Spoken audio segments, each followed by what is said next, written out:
Right out of the gate, have you decided on a starting quarterback? Yeah, Dylan will start the game. Yeah, Okay. he'll start the game. Yeah. Just a little more on that. Just good week of practice, or with Yeah, both guys. Look, they're both doing it. They're both working at it. I thought Dylan did some good things in the game, and so I think he's earned the right to start this game. Coach, you talked about sort of the snowball effect on defense, and if it's hard to stop in the beginning of the year, it's going to be hard to stop in November. Do you feel that comes more from coaching or just kind of a lack of depth and sort of talent because there's a lot of freshmen playing in that department right now? Yeah, I think it's it's a good question. I think it's a little bit of both, right? I'm not going to go down the injury road or anything like that. I just think that we all on both sides of the ball and on special teams, although I think special teams has been in many ways a bright spot for this team. But on offense and defense, we just haven't been able to, it's been too inconsistent. At times we look really good, right? If you go back to the beginning of the SMU game or, parts of the Notre Dame game, on both sides of the ball, we looked really good. But obviously too many times it has not been good enough. So, we'll have to do a deep dive on that after the season. But we got, we're focused on Georgia Tech for Saturday. Bill, I know it's senior week and a lot of these kids will play their final game here, or some of them, not a lot, but are there any, I know kids are wired to look ahead and coaches are too, but are there any memories for any of the seniors that you can think of, anything special? Oh yeah, these guys have given us everything. You think about guys like Bryce Steele, who overcame cancer. You think about Logan Taylor, who was at Virginia when that horrible shooting took place and transferred to Boston College and brought a great mentality to this offensive line. Lewis Bond, hopefully he gets the chance to break a record within the next 2 games. Hopefully he does it at home, but Lewis Bond, Owen McGowan, a local guy. None of these guys, I tell them all the time, we have a losing record, but none of these guys are losers. They're winners. They're winners in everything that they do. They've given us everything that they've got, from the weight room to the practice field to the meeting rooms. They've always been on time. Not one guy's ever been a problem. They go to class, they do the right things, and I really enjoy coaching them. I really do. I love coaching them. Along those lines, the senior group has obviously had a tough season, but just what have they meant to you personally to weather that storm, and how much have they meant to you individually? They show up every day. It's like I said to you guys a couple weeks ago. I haven't been around too many teams that have had this type of a record, but the ones that I have, many of them have checked out. And these guys have never checked out. If you guys just our 2-minute drill right here at the end of the Thursday practice was awesome. There was a lot of juice, a lot of energy. They show up in the meeting room every day. These guys get up early. They go to class after practice, and they've tried to each and every day put their best foot forward. And I think that's one of the things that I'll remember the most is the fact that they showed up every single day and never, ever, ever thought about giving up. Kind of a weird scheduling quirk where you have a bye next week. I know. Before that last game. Obviously, you're focused on this game and trying to win it, but do you approach that week next week any differently than you would a normal bye? Not really. We got a lot of older guys that are banged up, so we'll take care of them. But then we've got some. We have to. We're not going to a bowl, so we have to use that as a bowl preparation type of week. So we've got to do a great job of scrimmaging with the guys that have not played a lot, but including some guys that have played a lot that maybe are younger players that need to continue to get better. So it's a great opportunity for those guys. The other guys will lift and run and, do things like that. But, we'll approach it pretty much the same way we always do. But we'll obviously, without a bowl game, we'll use it in that way too.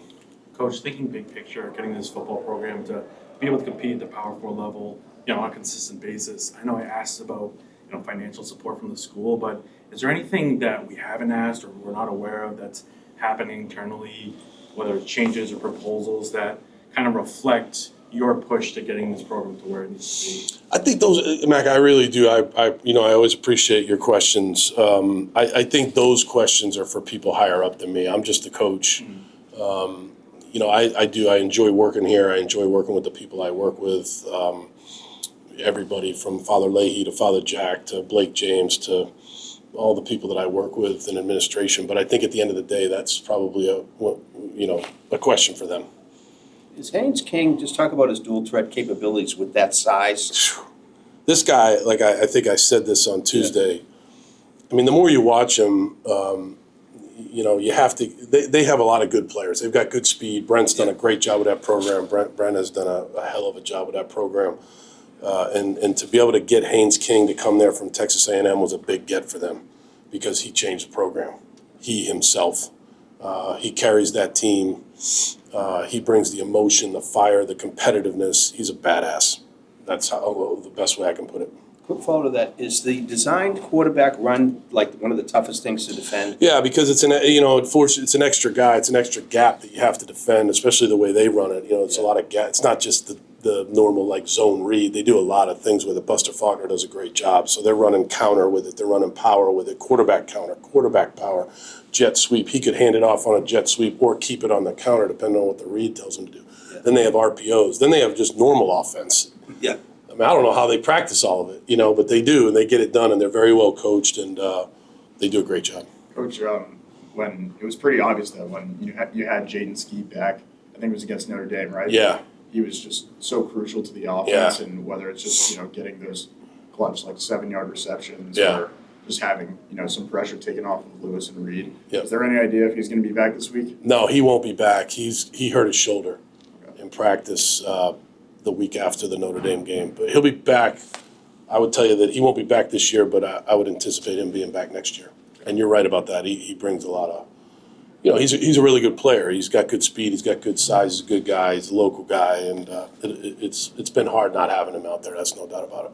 Coach, talk about not giving up and this team not giving up. Why do you think that's happened this year when you talked about previous teams, it has not happened? Yeah, I think the reason why with this team is that there are, first of all, they're high character guys. They're very, very high character guys. There's not one low character guy on this team. They're guys that care about each other. They really do care about each other. I think the leadership doesn't reflect it in the record, but it does reflect it in the way they approach every single day. I think the guys that are the captains, the 8 captains, they've done a good job of keeping this team together. This team really does. They like each other. They enjoy playing. It's a rarity. I know it's not really what anybody on the outside wants to hear. Everybody wants to win. Nobody wants to win more than us, these coaches, these players. But from me internally, I will always remember this team because you never want to be in this situation again.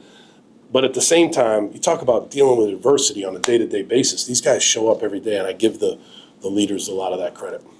Along those same lines, how important is it for the younger guys to see that on a day-to-day basis? Yeah, I think it's really important. I think that's kind of what I'm saying. I mean, when you talk about a culture and how you're trying to establish a culture, and hopefully in years to come, you can look back on this year and always point to this team as, look, it wasn't a great team, obviously, but it was a team that never, ever, ever thought about giving up or quitting or anything, and they brought it every single day. And so in the future, if you can say to a guy, hey, you think you're having a tough day, remember back to 25, that was a tough year, and these guys showed up every single day and gave us everything they had.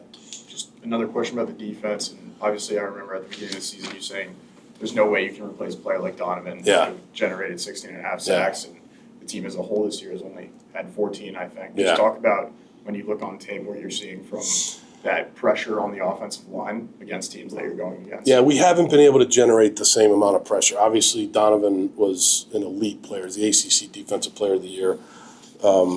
We knew we weren't going to be able to replace that. Q Hutchins has done a hell of a job, but, at the end of the day, Donovan was, in my opinion, a first-round draft pick. So we tried to generate it through, pressure and things like that, just having, at times it's come home, but clearly not enough. So, we got to really look at that in the offseason. And just quickly, did Tim's style sort of change without Donovan and Cam Arnold?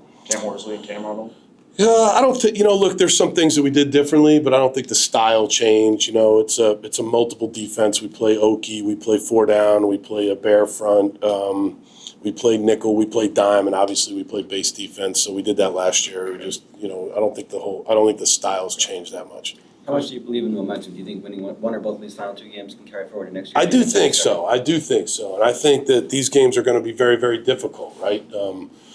Georgia Tech's the 14th ranked team in the country. They're 8-1. They have a chance to go to the playoff if they win out. So, they have a lot to play for. But I believe we have a lot to play for too. So I think these guys will play hard. I think they'll show up and be ready to go. I'm glad it's a home game. But yeah, I do think there's something to that, no doubt. Hey, Coach, when you look at Georgia Tech as kind of the example, potential playoff team, do you kind of use them as the example of how he's been able to turn that program around. And then also from the quarterback perspective, Haynes King, like he didn't have an easy road there either. You know, it took him a while to develop. When you talk about developing these young quarterbacks, that it's a long road, but you know the development takes some. Yeah, I mean, I think there's a lot of models around the country. Now, as you know, we're different, right? We're a Catholic Jesuit school in Boston, which is a great thing. It's an awesome thing, and it's a smaller school and things like that. But there's a lot of models, whether it's Georgia Tech, Vanderbilt, you know, Duke to a certain degree, even Indiana, which I know is a big state school, but Indiana, Arizona State, those teams. I think that I want to say in 2023, Vanderbilt was 2-10, and so you know those are schools that you know you can look at and kind of look at some of the things that they did and how they did things. But in the end, you got to do what's right for BC. But yeah, there's definitely examples out there that have shown that you can turn it around. You mentioned post-game Saturday, then you do some stuff Friday night. Yeah. For the seniors and all that, just what does that entail? It'll be Friday tomorrow morning, about between 11 and noon, we'll have a banquet. So we wanted to do it on a Friday because that's when all the parents are here. We wanted to make sure the parents were here. I think there's 31 guys that'll be introduced on Saturday in the senior day. So we wanted to honor them, so the whole team will come up to the Murray Room. I think it starts around 11, and then we'll have a banquet and honor those guys and give out some awards. Instead of doing it on a Sunday, I talked to the administration about it. I just felt like it was better, regardless of what the record is, to do it on a Friday when all the parents are here that are traveling in for the game. And so we started that process about 2 weeks ago, and I think we're going to have a good turnout for it. I know this question a little outside the box, but Donovan was here last Saturday. Yeah. You know, AJ was here, AJ Dillon was here a few weeks ago. I know he didn't play under you. Yeah, you think we could have snuck them out there? If we changed the numbers and stuff? Carries, maybe nobody would have noticed. But has there ever been thought of possibly trying, and maybe it's being done, I don't know, bringing in some former BC people in some other higher roles in the program, like a Matt Ryan or a Flutie or something, you know, just. Yeah, well, first of all, the answer is yes. We have Sean Guthrie here, you guys probably see him. He was a great player here. He's our player development guy. He does a great job. And then over the course of the next couple months, yeah, there will be some things that we'll do, I think, that'll help the program. But some of that doesn't have a whole lot to do with me either, if that makes sense. I don't want to get into all that right now, but yeah, there's definitely former players out there. I don't know if Flutie and Matt Ryan seems to be doing very well for himself. And I think Doug Flutie's doing really well for himself. So I don't think it'll be those two guys, but there are a lot of guys out there that played here that are take a lot of pride in this program. He's done playing old-time baseball. I could ask him. Yeah, no doubt. Rob Gronkowski signed his one-day contract yesterday. Just some thoughts on him. Oh man, I mean, no. In my opinion, obviously, I'm very biased. The best tight end to ever play. He brought a level of toughness to our team. In 2009, we struggled. We won the AFC East, but we were 10-6. So, you know, relative to the Patriots' success, that wasn't great. Got knocked out of the playoffs that year by the Ravens.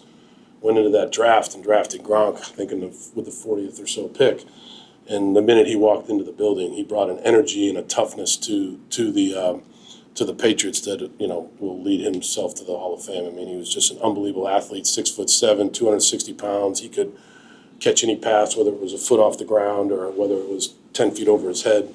One-handed, he could block. He was a great blocker, and he's just an awesome guy. Brought a great energy to the building every single day.